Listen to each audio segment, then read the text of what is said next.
Allah subhanahu wa ta'ala says in the Quran, إن الله وملائكته يصلون على النبي يا أيها الذين آمنوا صلوا عليه وسلموا تسليما. What a beautiful command from Allah subhanahu wa ta'ala. And what before it, a beautiful piece of news. The news comes first, then upon it the command is based. Allah subhanahu wa ta'ala telling us in the most affirmative way. Inna. Difficult to translate this. I have seen translators of the meanings of the Quran putting this in one of two ways, verily or indeed. Both words do not do enough justice to the nominative sentence that is emphasized by inna. It means this is a fact that is beyond controversy, that is established and clear. In a way, it is self-evident. It is obvious.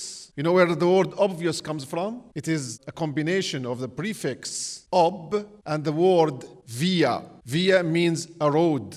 In the plural form, roads, vio. Ob in the middle of a crossroad. Everyone can see it. So this fact is in this universe very clear.